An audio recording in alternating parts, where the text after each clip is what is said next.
আজকে ৩-৪ দিনে বাংলাদেশে অনেক ঘটনা ঘটে গেছে। কুষ্টিয়ায় একজন পীর সাহেবকে মেরেছে।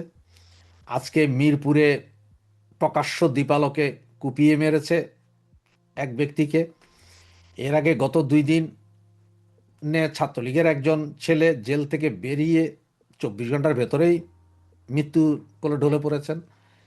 আরেকজন ছাত্রলীগ নেতা, যার পায়ের অবস্থা প্রায় 90%ই শেষ, তারপরও জেল আছেন, চিকিৎসা নেই। তো এগুলো সবগুলো দেখার পরে আসলে কারই বা ভাল লাগে। এরপরও আপনাকে থেকে গত একটা ভিডিওতে বলেছিলাম যে নিষেধাজ্ঞার পরে সপ্তাহখানেক ভিতরে অনেক কিছুই ঘটবে, অনেক কিছুই দেখতে পারবেন। যার হয়তো সামান্য সামান্য দেখতে পাচ্ছেন, যে 100% এখনো দেখতে পারেন নেই। তো এটা হচ্ছে কি জানেন, রাজনীতি, জিওপলিটিক্স বা যাই বলেন, কোনো কিছুই সময়, ঘন্টা, সেকেন্ড, মিনিট ধরে আসে না। যেটা 1 সপ্তাহ বলবো সেটা হয়তো 1 মাস লাগবে, যেটা 1 মাস বলবো ওটা হয়তো 5 বছর 10 বছরও লাগে। এই হচ্ছে যে কাহিনী। তো এখন এরপরে আপনি দেখেন যে ইরান, ইসরায়েল, এদের যুদ্ধ মুদ্ধ, এই সে এগুলো নিয়ে আসলে সব প্রেডিক্ট করা সম্ভব না। এরপর আমরা প্রেডিক্ট করি কিছু কিছু কিছু কিছু ডট মিলানোর চেষ্টা করি, নিজস্ব চিন্তা চেতনা বা আমাদের চিন্তায় কী আসছে সেটা আপনাদের বলার যেমন চেষ্টা করি, সেই রকমই সব লাগাই। এরপরও তো সর্বোচ্চ সিদ্ধান্ত নেওয়ার অধিকার বা ক্ষমতা সেটা আমাদের নেত্রীর, কারণ নেত্রীর বাইরে কোনো কথা নেই। এরপর আমরা হয়তো কিছু কথা হয়তো বলতে চাই বা ডট বিলাইতে চাই, সেইগুলো সব নেত্রীর কথা না, কারণ সর্বোচ্চ সিদ্ধান্তের মালিক নেত্রী। সেই হিসাবে যেমন আজকে যেটা বললাম যে রিয়েক্টিভ রিয়েক্টিভ করার মতো, আপনারা সকলে জানেন যে শিরিন শারমিন চৌধুরীকে সপ্তাহখানেক আগে গ্রেপ্তার করেছিল বিভিন্ন মিথ্যা মামলায়। আজকে ওনাকে আবার জামিন দিয়েছে। এরপরে আপনার যেমন সাবের হোসেন চৌধুরী, উনি দীর্ঘ প্রায় 15 বছর যখন আওয়ামী লীগ ক্ষমতায় ছিলেন তখনও ওনার কোনো নামগন্ধই ছিল না। ওই ব্যক্তিকে অনেকগুলো মামলা দিয়েছিলেন এবং সেই মামলা থেকে উনি জামিন পেয়ে এখন ঘরেই আছেন, চুপচাপ, কোনো কথা বলছেন না।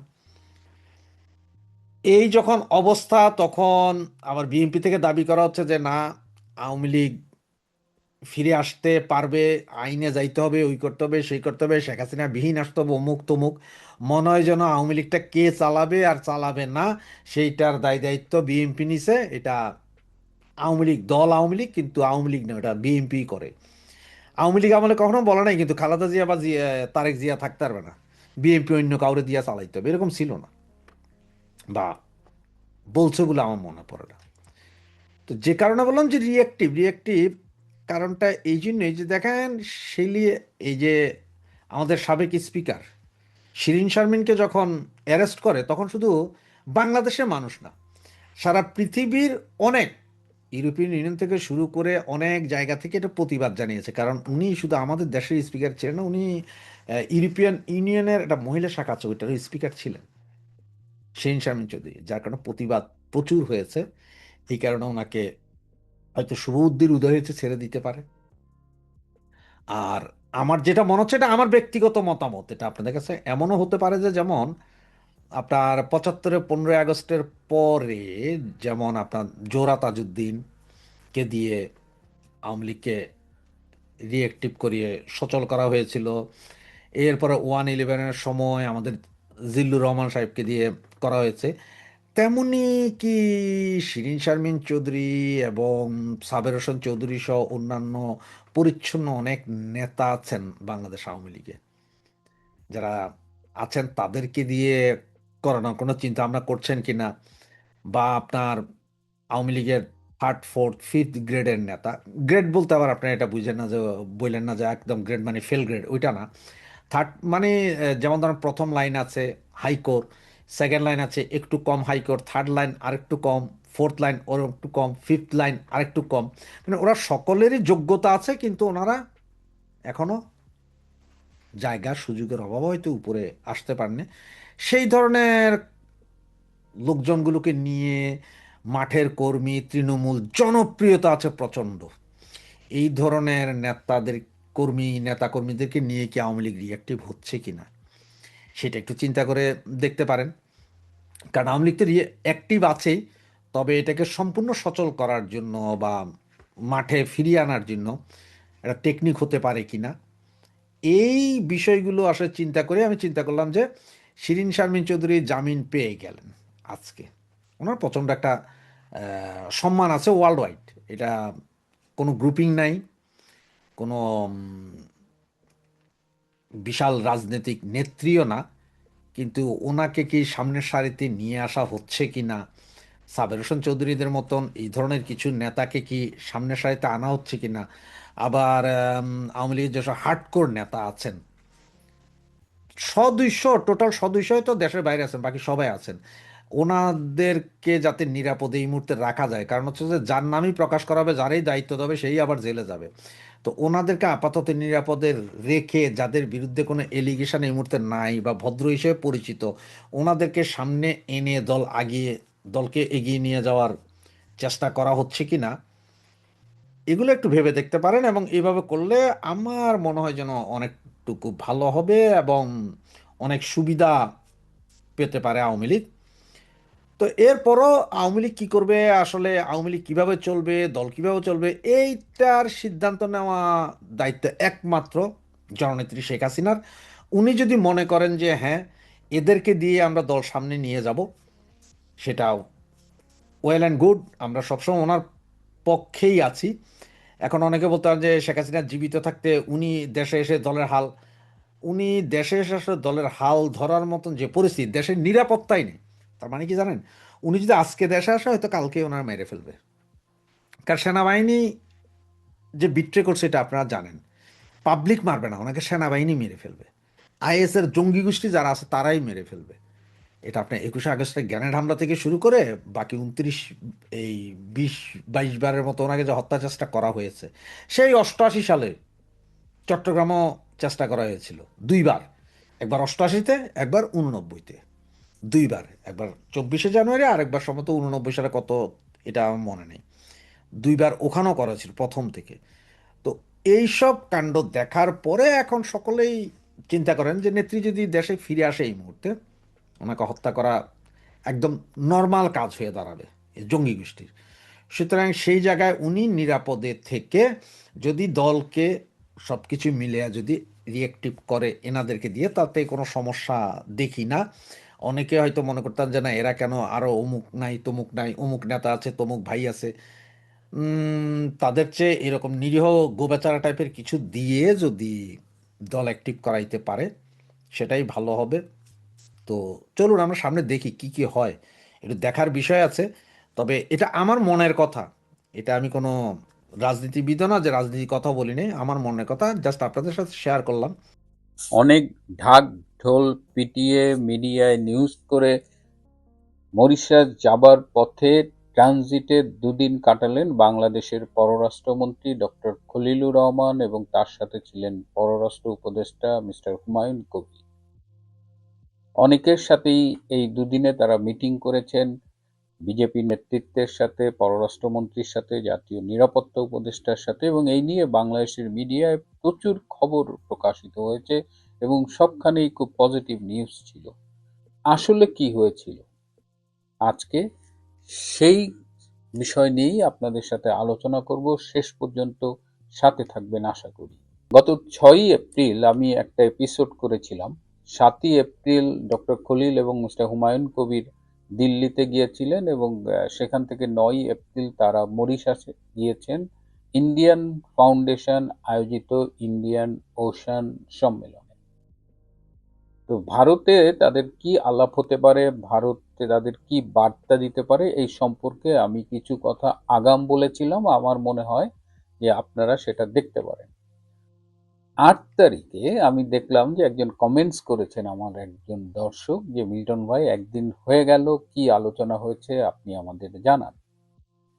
আজকে আমি যখন কথা বলছি 12 তারিখ, 4 দিন হয়ে গেছে সেই মিটিংগুলো। তো আমি কেন 4 দিন সময় নিয়েছি, কারণ আমি এক্স্যাক্টলি ইনফরমেশনগুলো পেয়েছি গতকাল।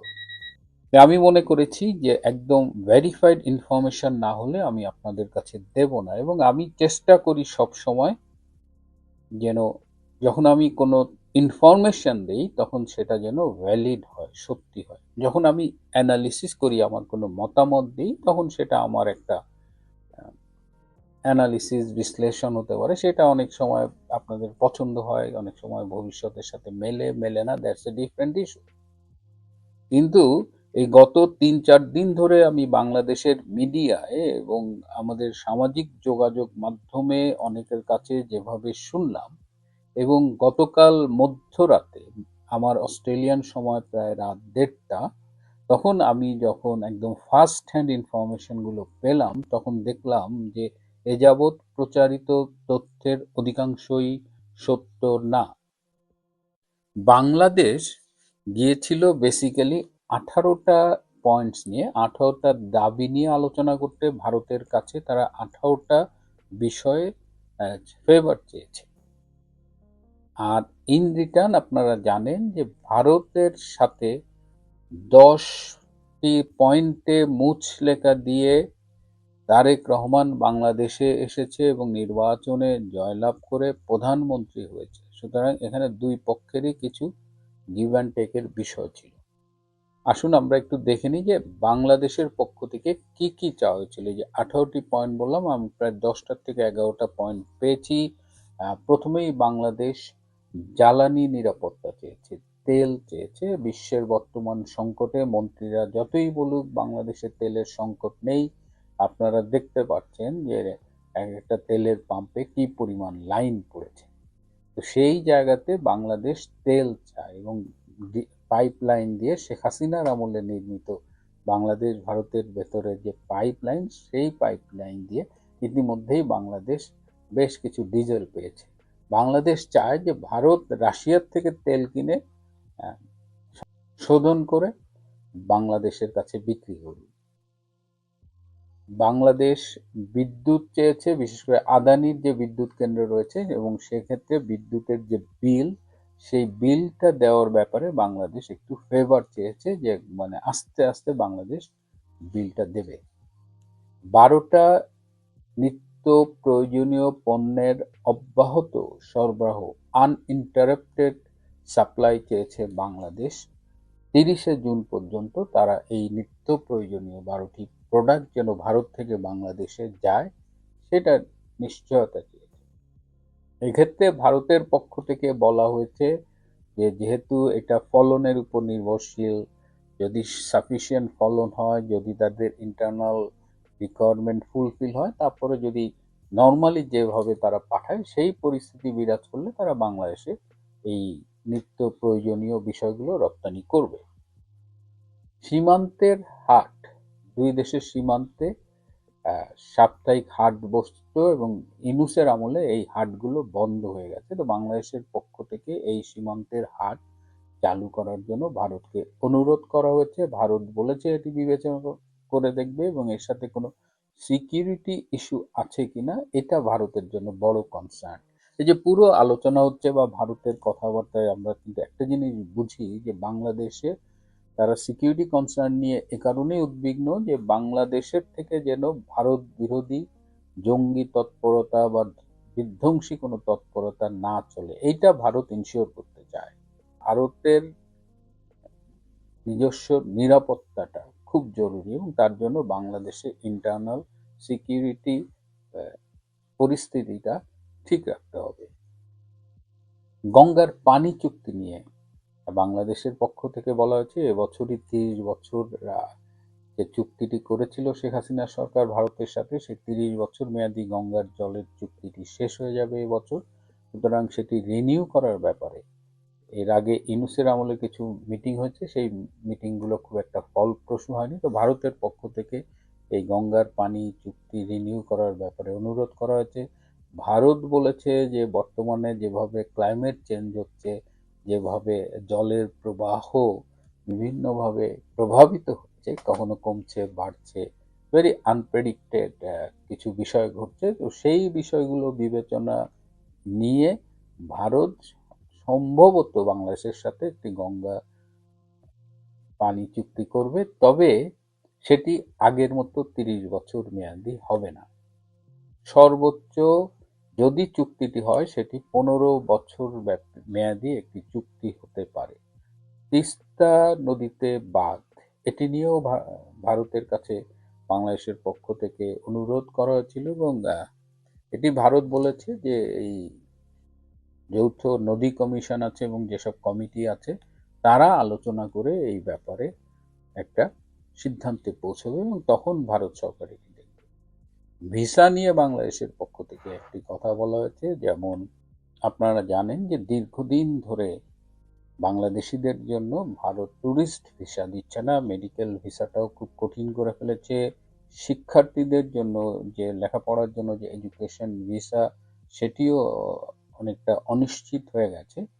তো সেই জায়গায় ভারত বলেছে যে মেডিকেল ভিসা এবং বিজনেস ভিসাটা তারা আগের চাইতে একটু বাড়াবে, কিন্তু এই মুহূর্তে ট্যুরিস্ট ভিসা ওপেন করা ভারতের পক্ষে সম্ভব নয়, কারণ সেই সিকিউরিটি কনসার্ন ভারতকে তার আগে নিশ্চিত হতে হবে যে বাংলাদেশের সিকিউরিটি এনভায়রনমেন্ট ভালো।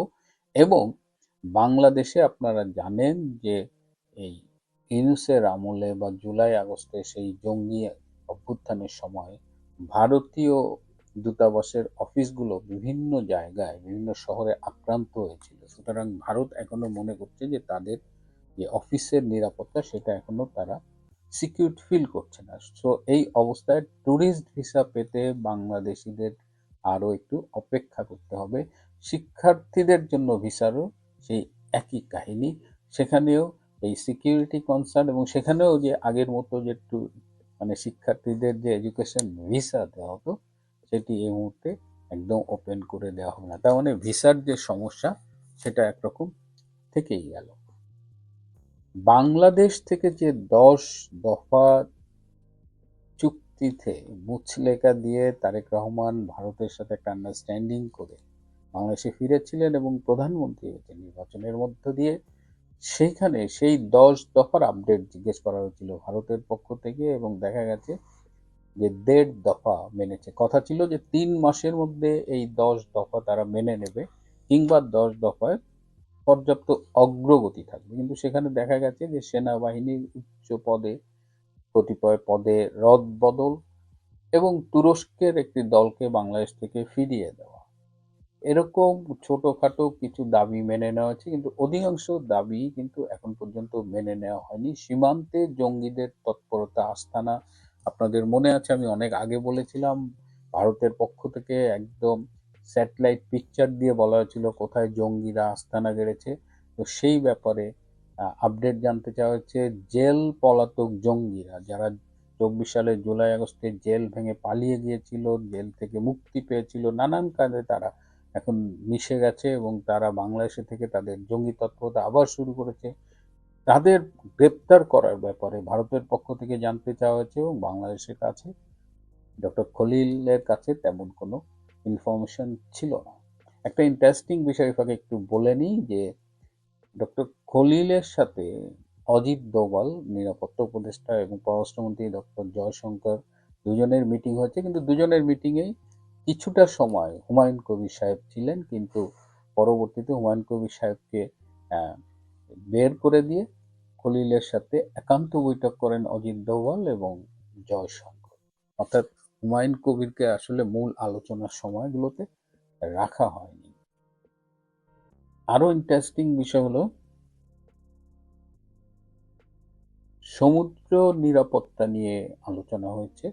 তো সেটা তো এই যে মরিশাসে যে যাচ্ছে ইন্ডিয়ান ফাউন্ডেশন কর্তৃক আয়োজিত যে ইন্ডিয়ান ওশান কনফারেন্স হচ্ছে, যেখানে বাংলাদেশ যাচ্ছে, এই ইন্ডিয়ান ফাউন্ডেশনটা কিন্তু বিজেপির এক্স জেনারেল সেক্রেটারি রাম মাধবে, তিনি এই অর্গানাইজেশনের প্রেসিডেন্ট এবং এটা একটা থিঙ্ক ট্যাঙ্ক লাইক অর্গানাইজেশন। তারা সিকিউরিটি অ্যানালিসিস করে এবং খুব প্রভাবশালী একটা অর্গানাইজেশন।